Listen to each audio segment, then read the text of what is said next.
Dans une vraie équipe, on a tous un objectif commun. On ne se bat pas pour soi, non, mais pour tout le monde. C'est un pour tous et pas chacun pour soi. Chacun a un rôle à jouer, une responsabilité. On doit pouvoir compter sur les autres, comme les autres doivent pouvoir compter sur nous. Dans une équipe, on ne lâche personne, et personne ne lâche. C'est ça, une vraie équipe. Une équipe de 11 millions. Tous ensemble, pour vaincre le coronavirus. Om 11 uur start de persconferentie over het coronavirus. Een echte ploeg. Dat is samen voor hetzelfde doel gaan. Je vecht niet voor jezelf, maar voor elkaar. In een ploeg kan iedereen op je rekenen en jij op iedereen. Iedereen heeft een rol. Iedereen een verantwoordelijkheid. In een ploeg laat je elkaar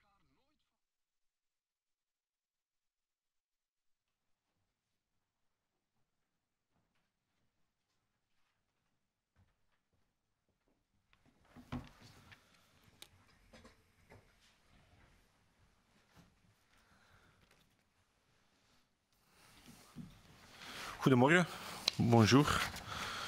Naar goede gewoonte geven we jullie op vrijdag een stand van zaken van de pandemie COVID-19 in ons land. Daarvoor geef ik onmiddellijk het woord aan Steven van Gucht.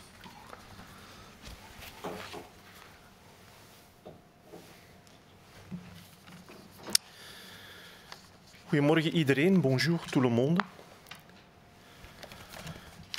De lichtpuntjes van de laatste paar weken hebben plaatsgemaakt voor wat onzekerheid. De motor van de daling sputtert en een scherpe daling na de piek blijft voorlopig uit. We zien ondertussen dat de besmettingscijfers weer licht stijgen met 8%, terwijl de nieuwe ziekenhuisopnames opnieuw heel lichtjes verder dalen, maar nog onvoldoende om de druk op de ziekenhuizen te doen verminderen. Er liggen nog steeds ruim 3000 mensen met COVID in de Belgische ziekenhuizen. Daarvan liggen er 930 op intensieve zorgen en het aantal overlijdens stijgt nog licht verder door.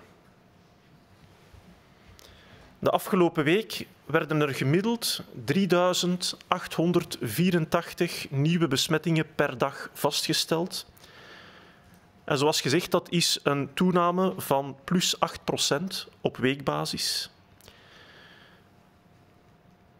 Daar hoort wel een kanttekening bij. Deze plotse toename, na een daling van 10 dagen, is ook toe te schrijven aan het feit dat paasmaandag nu in de vergelijkingsperiode komt te liggen.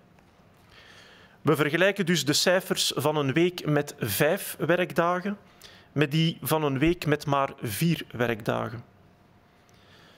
We verwachten dat de komende dagen dit artefact geleidelijk aan uit de cijfers zal verdwijnen en we weer een correcter beeld van deze trend zullen kunnen schetsen. Als we de maandagen niet meenemen in de vergelijking, zien we nog steeds een licht dalende trend van min 5%.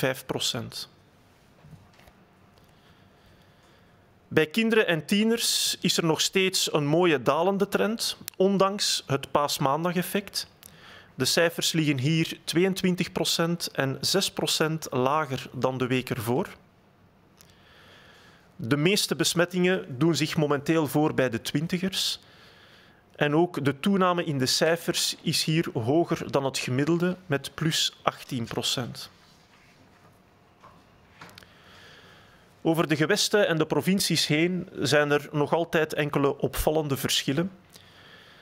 In het Brussels hoofdstedelijk gewest liggen de besmettingscijfers 5% lager dan vorige week, terwijl ze in Vlaanderen en Wallonië 13% en 6% hoger liggen. De ziekenhuisopnames blijven langzaam verder dalen. De afgelopen week waren er gemiddeld 240 ziekenhuisopnames per dag. En dat is 5% minder dan de week ervoor. Maar opletten, in de helft van de provincies zien we nog steeds toenames. En dat is het geval in Antwerpen, Limburg, Luik, Oost-Vlaanderen en Vlaams-Brabant. Wanneer we kijken naar het totaal aantal ingenomen bedden in de ziekenhuizen door COVID-patiënten, dan zien we dat de ziekenhuisbezetting voorlopig lijkt af te toppen, weliswaar op een heel hoog niveau. Momenteel liggen er 3032 patiënten met COVID in de Belgische ziekenhuizen. En dat is een kleine 3% minder dan de week ervoor. Op intensieve zorgen liggen er 930 patiënten. En dat is een kleine 2% meer dan een week geleden. Op dinsdag 13 april werd voorlopig de hoogste belasting van de derde golf gemeld op intensieve zorgen, met een piek van 947 patiënten. Het is belangrijk om opnieuw te benadrukken dat we de bezetting op intensieve zorgen onder controle moeten houden, want bedden kunnen niet oneindig blijven worden bijgecreëerd. Een extra bed vereist namelijk telkens het nodige extra medisch gekwalificeerde personeel en die mensen kunnen niet op enkele weken tijd worden opgeleid. De overlijdens, tot slot, nemen nog licht verder toe. Gemiddeld vielen er de afgelopen week 41 overlijdens per dag te betreuren. Dat is 3% meer dan de week ervoor. De toename van de overlijdens doet zich momenteel nog steeds vooral voor bij personen tussen de 65 en 85 jaar oud. Betreft de varianten. Het percentage besmettingen veroorzaakt door de Britse variant blijft momenteel stabiel rond de 86%. De Zuid-Afrikaanse en Braziliaanse varianten nemen licht toe en vertegenwoordigen respectievelijk 4,8% en 4,2% van de besmettingen. Ondertussen hebben 2.059.000 Belgen, of 18% van alle Belgen, een eerste dosis van het COVID-vaccin gekregen. 659.000, of 6%, kregen reeds een tweede inenting. 56% van de 65-plussers heeft ondertussen een eerste vaccin gehad. Het aantal vaccinaties neemt daarmee fel toe met 520.000 dosissen per week. Vervolgens zouden we nog een klein woordje willen zeggen over de aankondigingen van de versoepelingen en als ook over het aantal testen in België. Zoals u gehoord heeft, heeft het overlegcomité ons deze week hoop gegeven met een plan voor toekomstige versoepelingen. De focus zal daarbij op buitenactiviteiten liggen in april en mei en binnenactiviteiten vanaf juni. We denken dat dit plan haalbaar is, maar zeker niet vanzelfsprekend. We snakken terecht naar meer vrijheid, maar besef wel dat de huidige maatregelen voorlopig nog steeds essentieel blijven om de curve te doen ombuigen. Het vaccin zal ons op termijn helpen, maar voorlopig is de vaccinatiegraad nog te laag om een substantiële impact te hebben. Vergeet ook niet dat bij de mensen die momenteel in het ziekenhuis belanden, er ook vele mensen zijn van middelbare leeftijd of jonge senioren, waarvan 20 tot 30% geen onderliggende aandoeningen heeft. Het zal nog weken wachten zijn vooraleer ook deze categorie van mensen gevaccineerd zal zijn. Denk er dus aan om uw contacten binnen te beperken tot dat ene knuffelcontact. Spreek verder vooral buitenaf en laat u ook testen wanneer u symptomen hebt, ook bij milde verkoudheidsklachten. De laatste 2 weken hebben we gezien dat het aantal labotesten fors is gedaald, van gemiddeld 70.000 per dag naar 40.000 per dag. En tegelijkertijd is het percentage positieve testen in geen 5 maanden zo hoog geweest, met bijna 10% van de testen die positief terugkomen. Dat betekent dat we waarschijnlijk dus vele besmettingen missen. Het lager aantal testen heeft ongetwijfeld ook te maken met de vakantieperiode, maar we willen er toch nog eens op wijzen dat testen, contacten opsporen en quarantaine cruciaal blijven om het virus in te dijken. Dus als u symptomen heeft van een verkoudheid of griep, laat u dan testen via uw huisarts of via een testcentrum. Bij symptomen werkt u ook beter met een professional en niet met een zelftest. Een zelftest is meer geschikt om u tussendoor te testen wanneer u geen symptomen heeft, maar vooral bezorgd bent voor anderen. Bijvoorbeeld vooraleer u naar het werk gaat of vooraleer u afspreekt met een vriend of familielid. Een zelftest is een extra beschermingslaag, net zoals een masker en afstand houden. Bij een positieve zelftest neemt u best contact op met uw huisarts. En tenslotte zouden we nog wat resultaten willen geven over de vaccinatiecampagne in de woonzorgcentra, die grotendeels afgerond is. Zoals u weet is de Belgische vaccinatiestrategie tegen COVID erop gericht om zo snel mogelijk de meest kwetsbare groepen te beschermen. Daarbij werd eerst prioriteit gegeven aan de bewoners en het personeel van de woonzorgcentra. De vaccinatiecampagne in de woonzorgcentra liep van 28 december 2020 tot en met 24 maart 2021. Sindsdien worden de vaccinaties nog verder gezet bij nieuwe bewoners die in de woonzorgcentra binnenkomen en ook bij personeelsleden die zich eerst niet lieten vaccineren, maar dat nu wel wensen.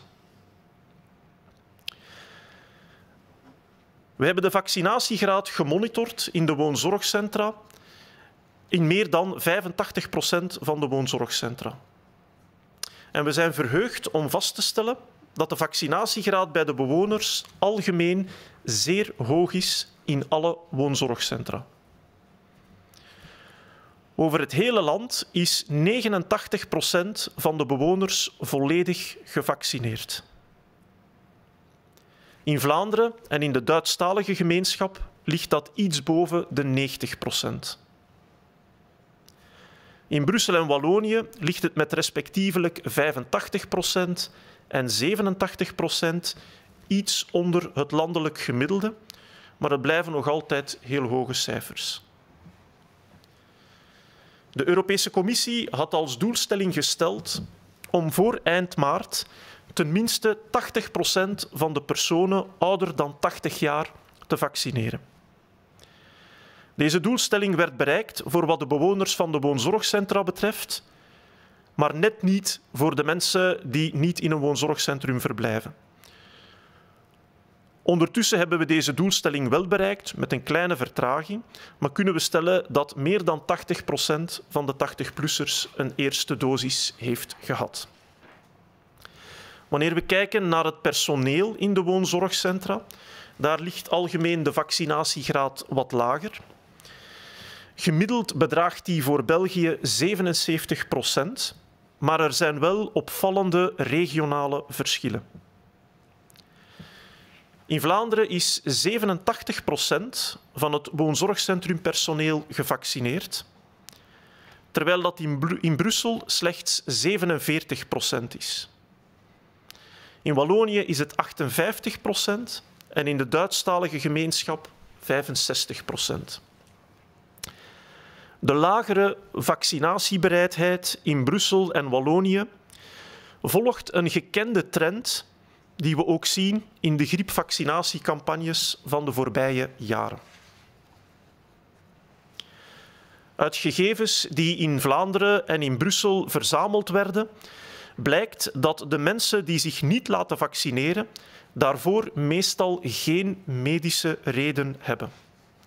En dat geldt zowel voor de personeelsleden als voor de bewoners. De redenen voor deze weigering moeten nauwkeurig worden onderzocht om de verdere uitrol van de vaccinatiecampagne te kunnen optimaliseren. De gunstige effecten van deze hoge vaccinatiegraad bij de bewoners worden steeds duidelijker zichtbaar. We zien bijvoorbeeld dat het aantal besmettingen onder de bewoners in alle regio's al weken opvallend laag blijft, met minder dan 2 gevallen per 1000 bewoners per week. We zien zelden nog grote uitbraken in de woonzorgcentra en meestal gaat het daarbij ook om milde symptomen. De voorbije week meldde 1% van de Vlaamse woonzorgcentra een grote uitbraak van minstens 10 gevallen. En in de andere regio's werden geen grote uitbraken gemeld. De woonzorgcentrumbewoners vertegenwoordigen nog slechts 1% van de ziekenhuisopnames, terwijl dat in december nog bijna 20% was. Deze totale ommekeer in de hospitalisaties sinds de vaccinatie wordt op indrukwekkende manier geïllustreerd in deze figuur. De donkergroene lijn toont het totaal aantal ziekenhuisopnames. En u ziet dat die sterk gestegen zijn in de laatste weken. De lichtgroene lijn in het midden toont het percentage ziekenhuisopnames uit het woonzorgcentrum. De onderste lijn toont het totaal aantal patiënten dat opgenomen werd uit de woonzorgcentra. Dan ziet u ook 2 verticale lijnen. Die tonen de start van de vaccinatiecampagnes aan voor de eerste en voor de tweede dosis.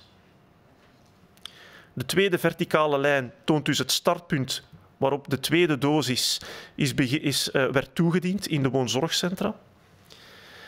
En we zien nu vooral dat ondanks de flinke stijging van het totaal aantal ziekenhuisopnames sinds eind februari is het aantal en het percentage opname van rusthuisbewoners scherp gedaald. En diezelfde omgekeerde trend zien we ook bij de overlijdens door COVID. Terwijl het aantal sterfgevallen onder de algemene bevolking sinds eind februari toeneemt, daalt het aantal sterfgevallen onder de woonzorgcentrumbewoners.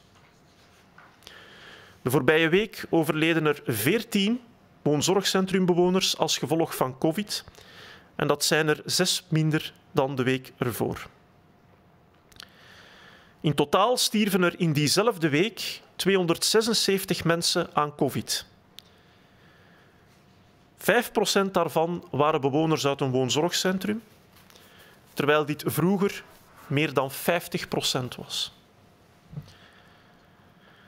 Dus voor wie er nog aan twijfelt, deze cijfers tonen onomstotelijk hoe goed de vaccins werken, ook bij de allerzwaksten.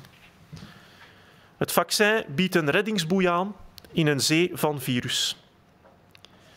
Meer details over deze studie vindt u terug in het rapport op de COVID-website van Sciensano. Dank u voor uw aandacht.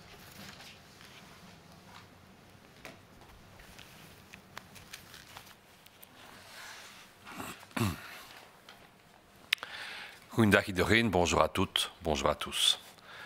Alors, nous avions des signaux lumineux plutôt au vert, on l'a dit les dernières semaines.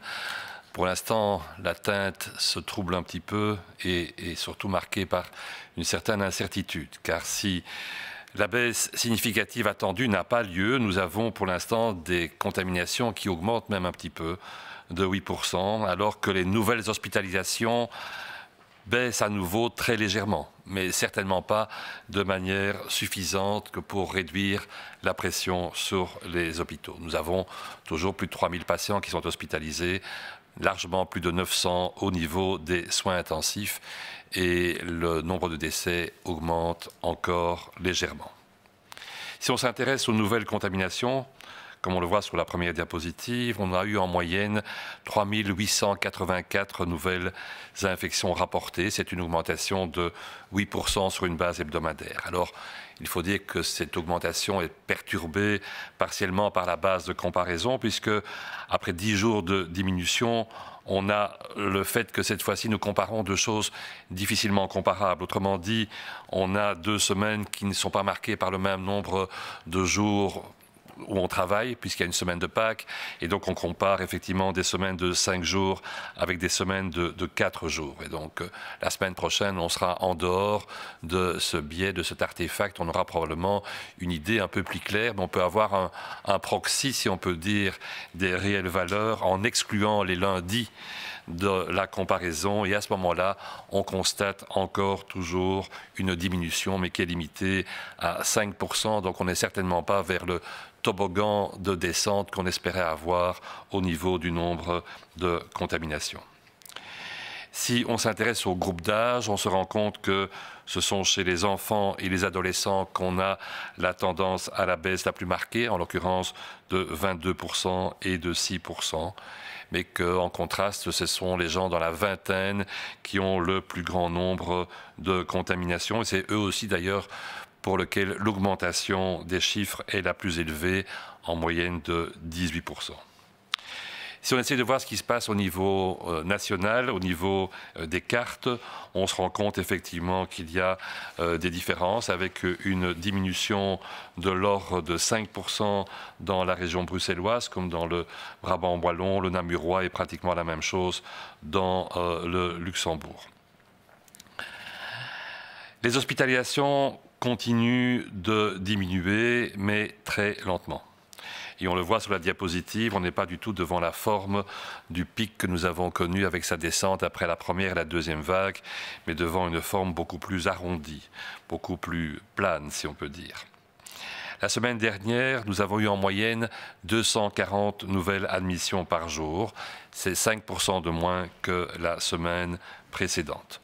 Il est clair qu'ici, il n'y a pas d'effet des vacances et du lundi de Pâques. On constate cependant encore des hausses, et on constate des hausses dans la moitié des provinces, en pratique dans la province d'Anvers, dans le Limbourg, dans la Flandre orientale, dans le Brabant flamand, mais aussi dans la province de Liège. Le taux d'occupation des hôpitaux reste actuellement à un niveau élevé, et nous avons 3032 patients Covid dans nos hôpitaux, soit 3% de moins que la semaine précédente. Mais il faut souligner que parmi ces patients, il y a 930 patients en soins intensifs, et ça c'est 2% de plus que la semaine précédente. Nous avons eu la charge maximale au niveau des soins intensifs le mardi 13 avril, où nous avons atteint le pic actuel de 947 patients hospitalisés à ce niveau-là. Et je pense qu'il est important de souligner qu'il faut absolument maîtriser cette charge et ce taux d'occupation, car on ne peut pas indéfiniment augmenter le nombre de lits de soins intensifs. On peut bien sûr assez facilement créer un nouvel espace avec un lit, par exemple, dans des salles de réveil ou des salles d'opération qui ne seraient pas employées, mais on ne peut pas créer un personnel hautement qualifié en quelques semaines. Il faut des mois, pour ne pas dire des années, pour cela, et il est clair qu'à ce niveau, nous ne pouvons pas étendre les choses de manière indéfinie. Si on s'occupe du nombre de décès, vous voyez qu'effectivement, il a augmenté légèrement. Nous déplorons actuellement 41 décès par jour, soit 3% de plus que la semaine précédente. Ces décès se produisent toujours chez les personnes entre 65 et 85 ans, et on le verra par la suite, essentiellement, pour ne pas dire quasi exclusivement, en dehors des maisons de repos. Concernant les variants, où en sommes-nous? Nous sommes dans une grande stabilité concernant le variant britannique, puisqu'il est largement dominant aux environs de 85%. Pour les variants sud-africains et brésiliens, ils sont tous les deux à peu près au même niveau actuellement, 4,8 et 4,2%. Ils ne connaissent, je dirais heureusement pour nous, pas la même envolée qu'on a connue pour le variant britannique durant les semaines du mois de janvier, février et mars. Au niveau de la vaccination, et on y reviendra plusieurs fois dans cette communication, les résultats sont encourageants puisque nous avons actuellement 2 059 000 personnes, soit 18% des Belges, des Belges au total, qui ont reçu une première dose de vaccin et 659 000 qui ont reçu une deuxième dose. Ce qui nous amène à avoir dans la population des plus de 65 ans, 56% des gens qui ont reçu une première vaccination. Surtout, et je pense que c'est important, on a assez parlé du fait que la campagne avait peut-être débuté de manière lente, comme elle a fait d'ailleurs dans quasi tous les pays d'Europe occidentale.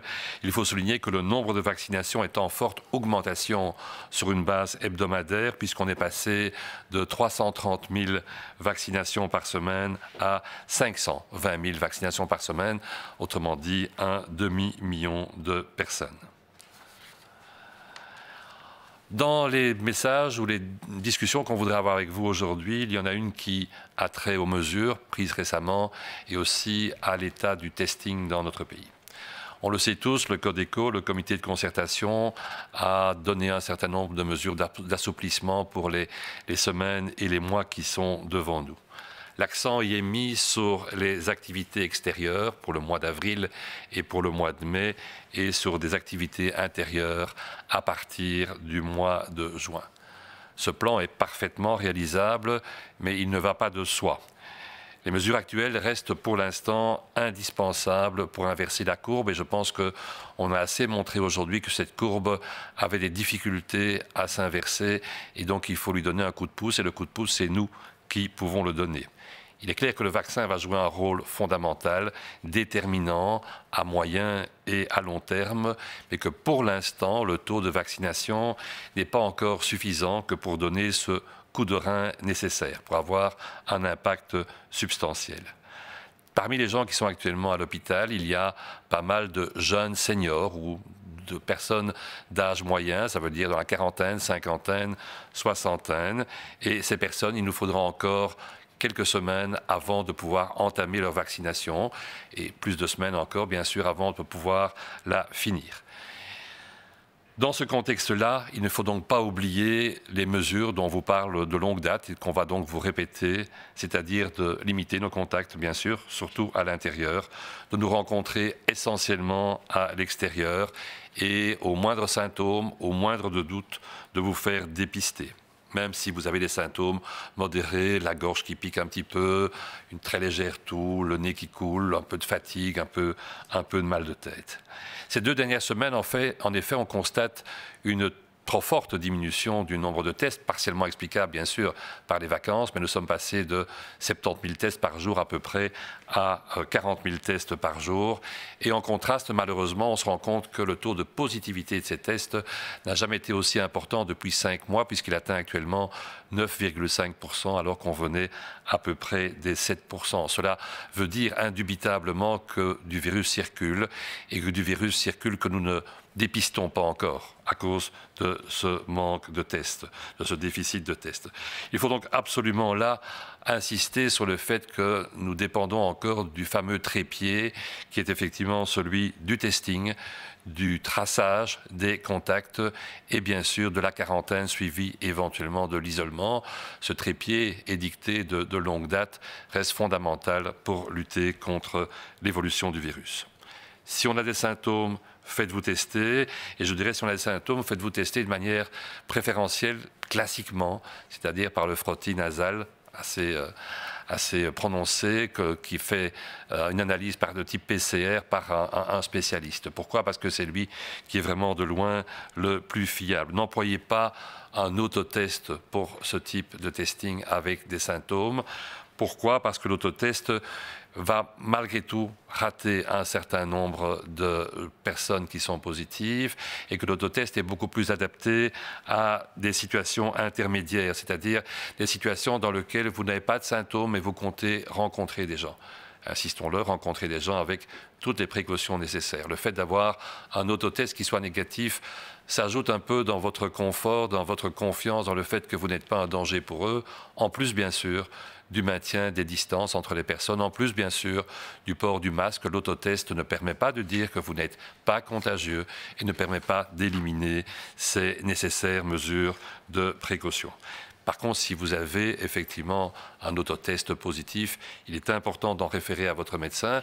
Il est important que l'on puisse tracer vos contacts et que justement on ne coupe pas simplement au niveau de votre test positif l'évolution de l'évaluation de la transmission, mais qu'on puisse faire un tracing et qu'on puisse donner des recommandations de quarantaine aux personnes que vous avez rencontrées.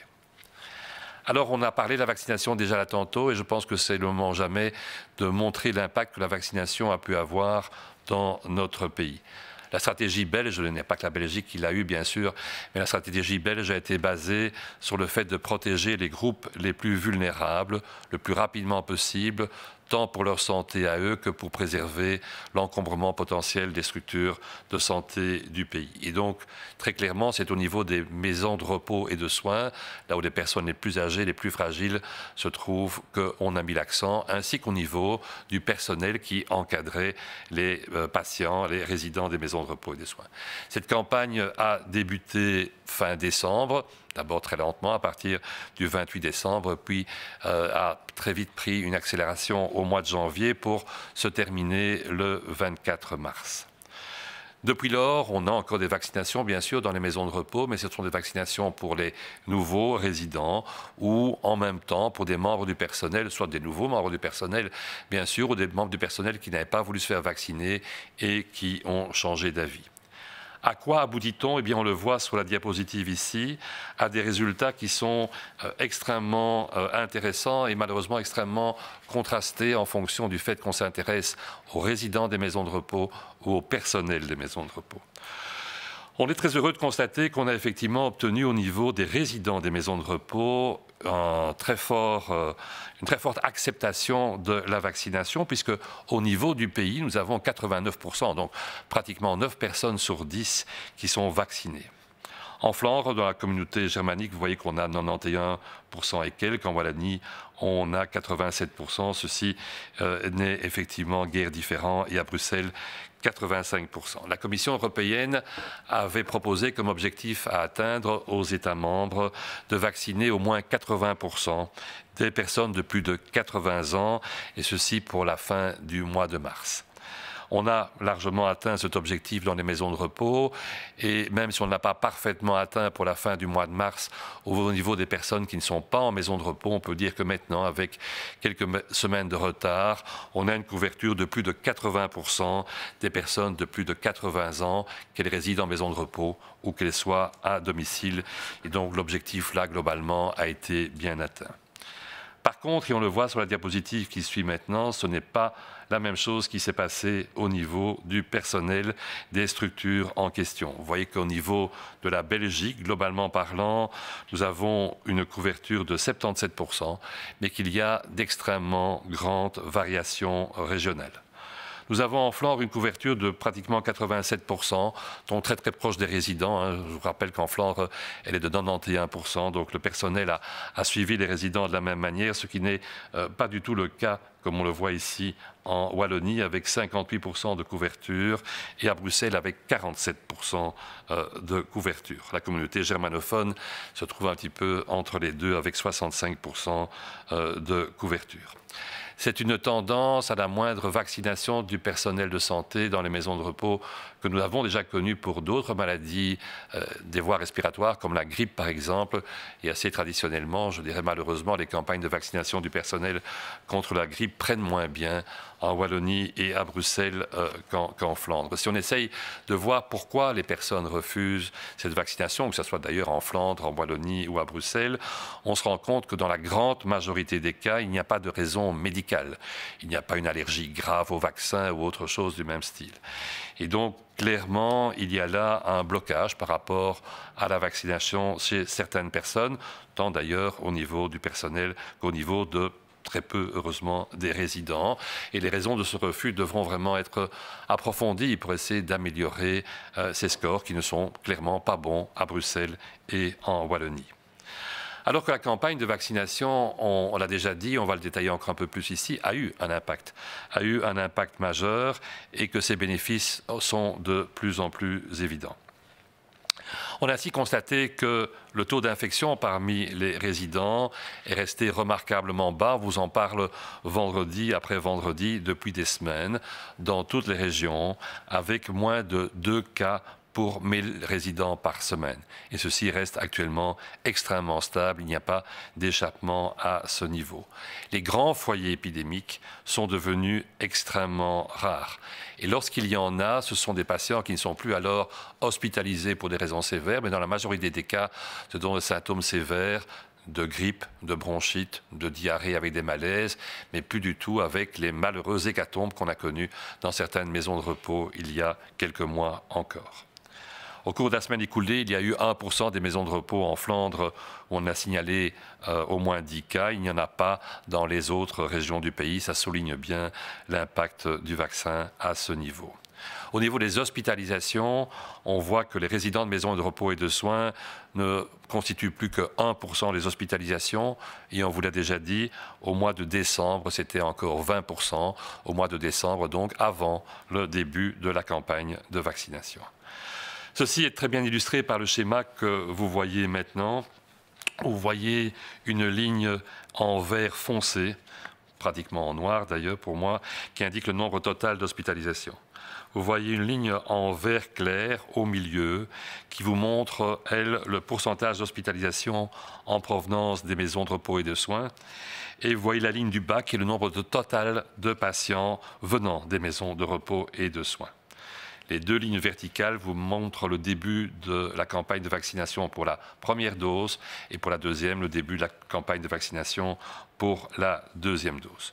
Et vous voyez qu'en dépit du fait que la ligne sombre du milieu s'est partie vers la montée au niveau du mois de février, et on sait tous que c'est le début à ce moment-là de notre troisième vague, eh bien on se rend compte que les deux autres lignes soit sont remarquablement plates, soit continuent de manière imperturbable à descendre, et montrant donc totalement là l'impact sur les hospitalisations par rapport aux résidents de maisons de repos et de soins. C'est la même chose qui s'est marquée au niveau des décès dans ces structures, puisque alors que globalement dans le pays, et malheureusement on a une augmentation, on vous le dit, conférence de presse après conférence de presse, des décès dans la tranche 65 à 85 ans, le nombre de décès chez les résidents de maisons de repos continue à diminuer. La semaine dernière, il y a eu 14 décès liés au Covid dans les maisons de repos. C'est 6 de moins que la semaine précédente. Et ceci est une tendance qui se perpétue de semaine en semaine. Sur les 276 décès qu'on a dû déplorer au cours de la semaine, 5% sont liés à des décès de résidents de maisons de repos, alors qu'ils étaient encore il y a quelque temps de 50% à ce niveau-là. Pour ceux qui en doutent encore, eh bien, je pense que ces chiffres montrent de manière vraiment concluante que non seulement dans l'abstrait, non seulement dans les études publiées dans les journaux scientifiques, mais dans la réalité du terrain et dans la réalité du terrain de notre pays aussi, la vaccination a un impact, et ce, y compris chez ceux qui sont les plus fragiles, les personnes les plus âgées. Le vaccin est vraiment notre bouée, si pas notre radeau de sauvetage contre les vagues virales, et je pense qu'il faut vraiment se souvenir de ça en première intention. Merci pour votre attention.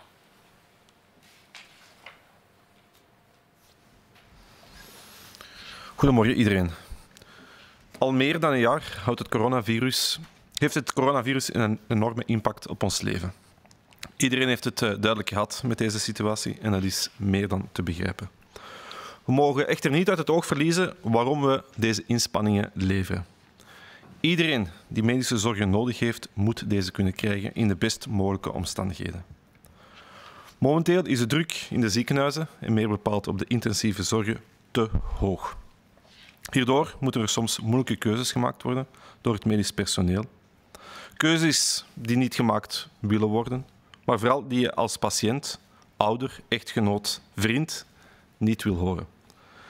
Het is goed dat het overlegcomité perspectief heeft geboden, maar we mogen dit absoluut niet beschouwen als een vrijgeleide. Hiervoor is de druk op de ziekenhuizen nog steeds te hoog. De impact van het vaccin op onze samenleving zal elke dag toenemen. Maar het is nog te vroeg om enkel hierop te rekenen. De komende weken zal de vaccinatiegraad en ons gedrag de curves bepalen. Laat ons samen stap voor stap vooruit gaan, maar laat ons vooral geen stappen overslaan. Zoals u heeft vernomen, heeft het overlegcomité woensdag beslist dat het reisverbod voor niet-essentiële reizen vervalt op maandag 19 april.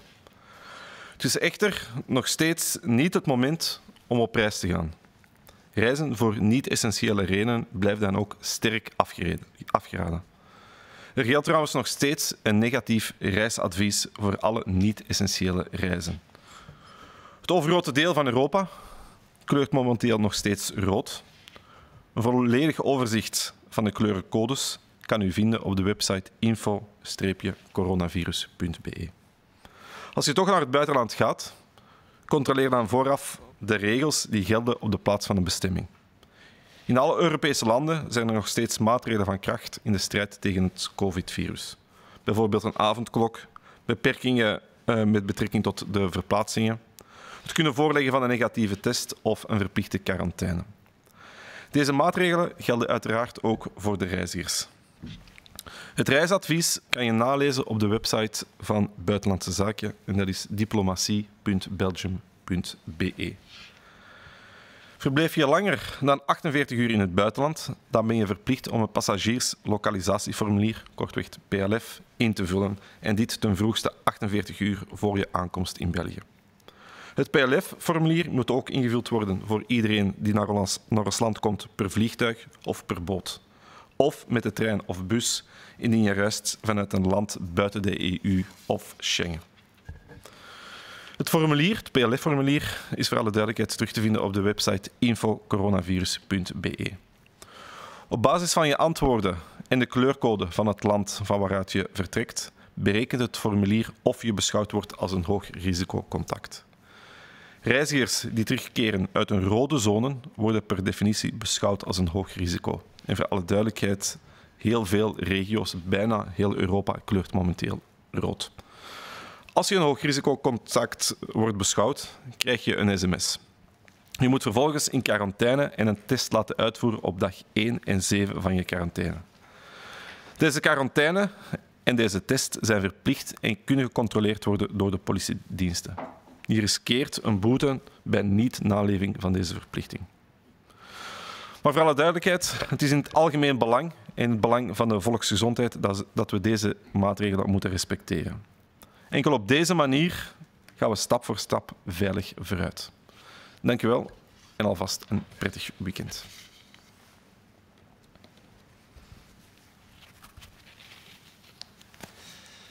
Bonjour à toutes et tous. Depuis 13 mois maintenant, le coronavirus a eu un impact énorme sur nos vies. Tout le monde a été touché par cette situation, par le virus lui-même bien sûr, et aussi par les mesures qu'il a fallu prendre pour lutter contre ce virus. Nous ne devons pas perdre de vue la raison pour laquelle nous avons dû faire ces efforts. Toute personne ayant besoin de soins médicaux doit pouvoir les recevoir dans les meilleures conditions possibles. Et c'est cela qui a été en péril et que nous devons continuer à protéger aujourd'hui. Alors que nous avons un nombre de lits en soins intensifs les plus élevés, alors que ce nombre a été augmenté, qu'on a laissé tomber certaines interventions pour pouvoir augmenter la capacité des hôpitaux, la pression sur les hôpitaux et notamment sur les unités de soins intensifs est trop élevée. Et en cas de saturation, il faut parfois devoir faire des choix difficiles. Des choix que le personnel médical ne veut pas faire et dont nous, en tant que patients, parents, conjoints, amis, ne voulons pas entendre, et à raison. Mercredi, le comité de concertation a offert certaines perspectives, et c'est une bonne chose dont nous avions également tous besoin. Attention cependant que nous ne devons pas les prendre trop vite pour acquis. Pour cela, nous devons tous continuer aujourd'hui et les jours, les semaines à venir à travailler ensemble pour atteindre les conditions permettant d'envisager la reprise de ces activités, ce que nous espérons tous. L'impact de la vaccination, lui, grandit chaque jour, mais il reste encore trop tôt pour ne compter que sur cette arme à notre disposition. Dans les semaines à venir, le taux de vaccination en bonne voie est nos comportements détermineront les courbes. Avançons ensemble, pas à pas, mais surtout ne brûlons pas l'étape. Pour revenir aux décisions annoncées mercredi, le comité de concertation a annoncé que l'interdiction de voyager pour raisons non essentielles prenait fin pour ce lundi 19 avril. Cela n'est pas la porte ouverte à faire bien sûr n'importe quoi. Ce n'est toujours pas le moment de voyager si on peut éviter ces voyages. Il est toujours fortement déconseillé d'effectuer des déplacements à l'étranger parce que le virus y circule encore énormément. Par exemple, dans la plupart des régions européennes, le code est toujours au rouge. Vous pouvez trouver un aperçu complet des codes couleurs sur le site info-coronavirus.be.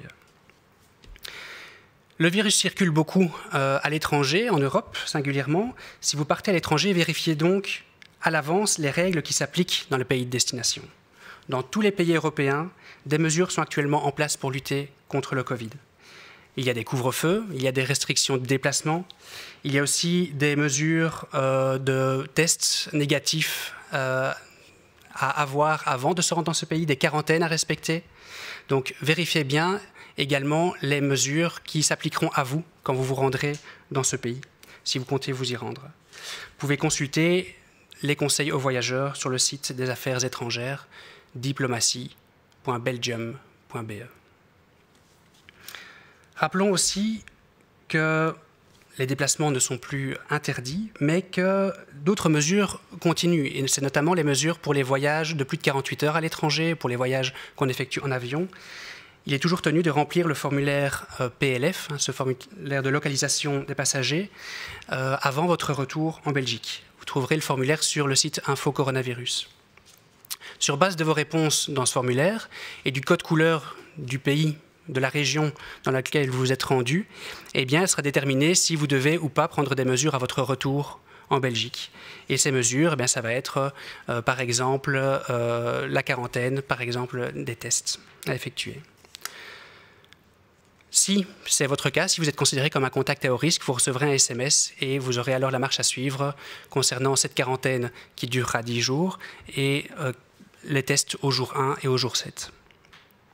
Attention que le respect de ces mesures peut être contrôlé par la police, par les services de douane, et qu'en cas de manquement est prévue une amende. Mais je crois qu'il est clair pour tout le monde qu'il va de l'intérêt général de respecter ces mesures de précaution. Il est encore trop tôt pour laisser au virus des opportunités gratuites de se propager. Merci.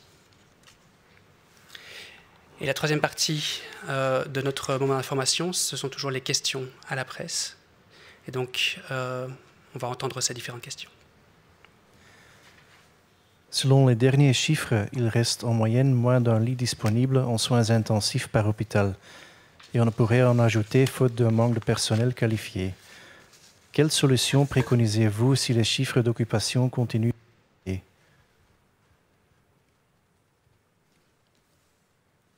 Alors je dirais que la première chose, c'est d'éviter que ces chiffres ne continuent à augmenter. Éviter que ça continue à augmenter, ça veut dire appliquer les mesures et continuer à appliquer les mesures dont vous parlez à chaque fois et qu'on a réitéré aujourd'hui. Je pense qu'il est fondamental de prévenir plutôt que guérir. Bien sûr, ça n'empêche pas qu'il faut bien sûr se pencher aussi sur les gens qui sont malades. Le deuxième point, c'est effectivement que peut-on faire? On l'a souligné dans la conférence de presse. Créer des nouveaux lits au point de vue matériel est possible, mais la question le souligne aussi, les staffer avec du personnel qui soit pleinement compétent est beaucoup plus compliqué, et ce n'est pas une question de quelques semaines, on l'a dit, ce sont des mois, si pas des années d'études et d'apprentissage sur le terrain qui permettent d'obtenir les performances qu'ont les staffages dans soins intensifs et qui sont parmi les meilleurs en Europe. Actuellement, on a pu constater, lorsqu'on a dû créer des nouvelles structures, ce qu'on a dû faire lors de la première et ou de la deuxième vague, que leurs performances sont inévitablement moins bonnes. Et malheureusement, il y a à peu près 6 ou 7% de supplément de décès dans ce type de structure, parce qu'elles n'ont pas exactement le même niveau de qualité que les structures préexistantes. Si il n'est pas possible de créer de nouveaux lits, ce qui est normalement encore réalisable pour l'instant, nous ne sommes pas dans nos réserves, on est bien d'accord, eh bien il y a éventuellement pour certaines régions des transferts vers l'étranger. On sait que les soins intensifs dans le nord de la France et en Hollande sont fortement occupés.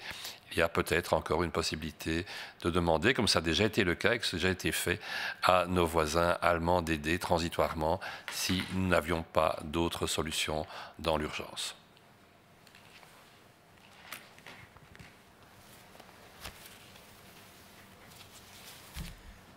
Volgens de laatste cijfers is er gemiddeld nog 1 bed per ziekenhuis vrij op intensieve zorgen. En is het niet mogelijk om bedden te creëren door gebrek aan gekwalificeerd personeel. Welke oplossing ziet u als de ziekenhuisbezetting blijft stijgen? Wel, de belangrijkste oplossing is dat je dan verder de virusverspreiding moet controleren en indijken door bepaalde maatregelen op te volgen in de bevolking. Dat is de belangrijkste oplossing. Anderzijds zit er niets anders op dan extra bedden te zoeken, bij te creëren op intensieve zorgen, maar dat is makkelijker gezegd dan gedaan. Er moet vooral extra personeel gerecruiteerd worden en dat personeel is niet echt beschikbaar. Dat heeft ook gevolgen voor andere ingrepen en voor de niet-covid-zorg. In dat geval moet men verder niet-covid-zorg uitstellen. Dat kan gaan om bepaalde transplantaties, bepaalde hartoperaties enzovoort. Verder weten we ook dat wanneer je extra bedden creëert, dat de kwaliteit van de zorg achteruit gaat. We hebben al gezien in het verleden dat de sterftekans groter is wanneer men in extra bedden terechtkomt. Die neemt toe met 6 à 7%. We weten ook dat in tijden van grote stress op het ziekenhuissysteem dat er ook een probleem is van absenteïsme bij het personeel wegens mentale en fysieke uitputting. Dat gaat om 10% of meer van het zorgpersoneel. En verder kan je ook overwegen om patiënten door te verwijzen. Dat is in het verleden al gebeurd. Andere landen hebben dat ook al gedaan, maar dat gaat steeds om een heel klein aantal patiënten. En bovendien is dat momenteel helemaal niet evident, want als je kijkt naar onze buurlanden, dan zien we dat de intensieve zorgen daar ook quasi vol liggen. Dat is het geval in Nederland, dat is het geval in Frankrijk. En in Duitsland meldt men een sterke stijging van de bezetting van de intensieve zorgen. Dus de belangrijkste maatregel bestaat er toch in om te zorgen dat de virusverspreiding vertraagd wordt. Je mag ook niet vergeten dat het virus exponentieel toeneemt, terwijl in het beste geval personeel en bedden je alleen maar lineair kan doen toenemen. Dus dat is een tijdelijke maatregel, maar geen structurele oplossing.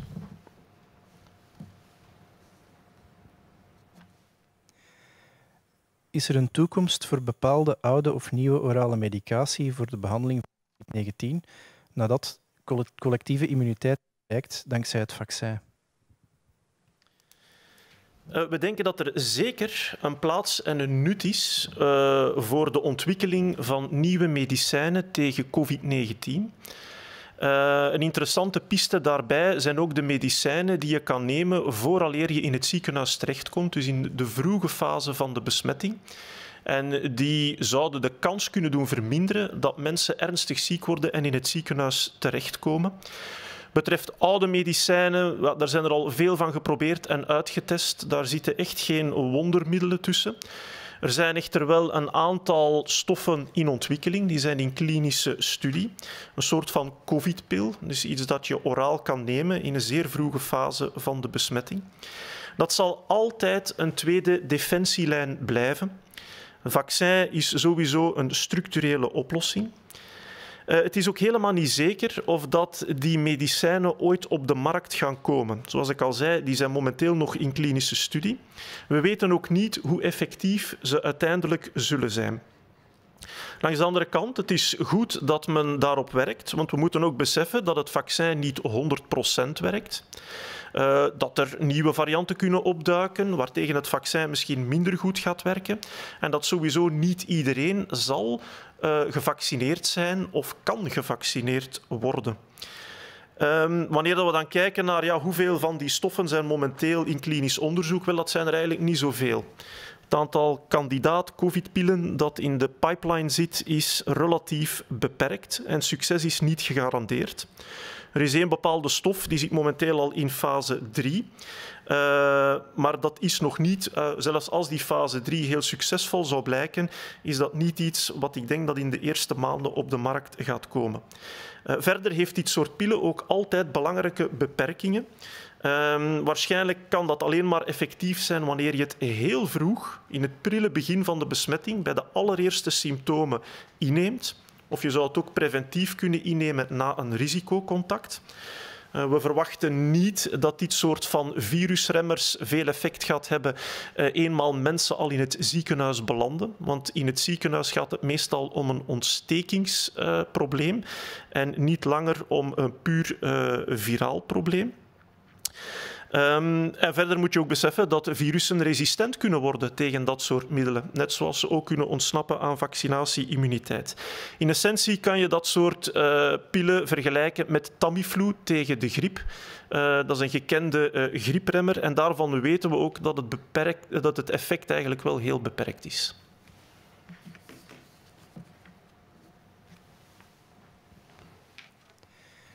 Des médicaments oraux pour traiter le Covid-19, soit certains médicaments existants, soit des nouveaux, seront-ils encore utiles une fois l'immunité collective sera obtenue grâce au vaccin?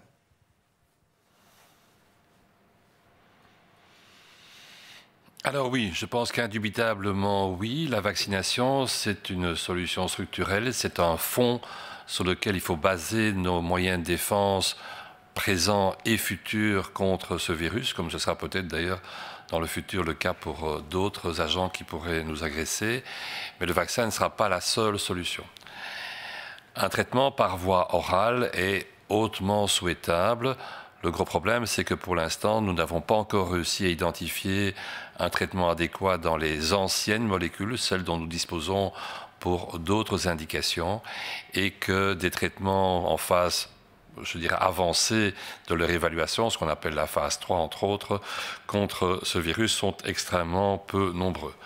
Il en existe quelques-uns, mais qui doivent encore faire vraiment leurs preuves pour voir s'ils sont adéquats et s'ils peuvent être employés, par exemple, comme on le fait pour la grippe avec le Tamiflu, à des moments extrêmement précoces. Il faut insister sur le fait qu'un traitement oral, un traitement antiviral, n'a un sens que pendant les premiers jours de la maladie, éventuellement même en prophylaxie, que l'on pourrait prendre si on a eu un contact à haut risque avec quelqu'un, mais qu'au bout de quelques jours, le problème n'est plus le virus lui-même, mais les mécanismes inflammatoires qu'il a déclenchés en nous.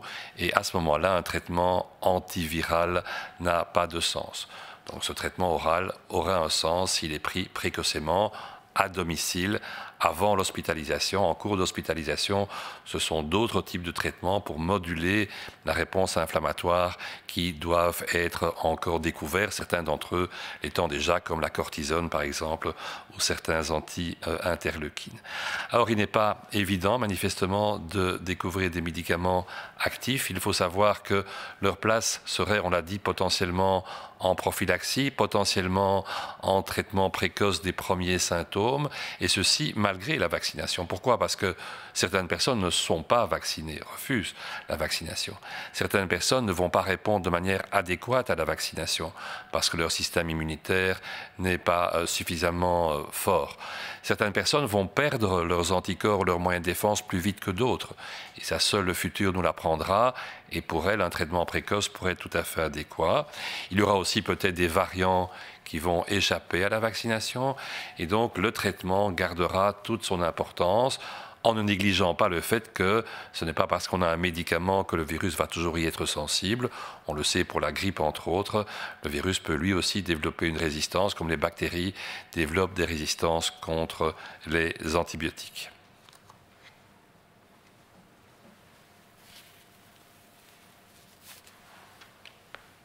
Oké, dat waren alle vragen die we vandaag hebben ontvangen. Dan rest er mij enkel jullie een prettig weekend toe te wensen. En dan zien we elkaar terug volgende week dinsdag voor een nieuw persmoment. Dank u wel, een prettig weekend.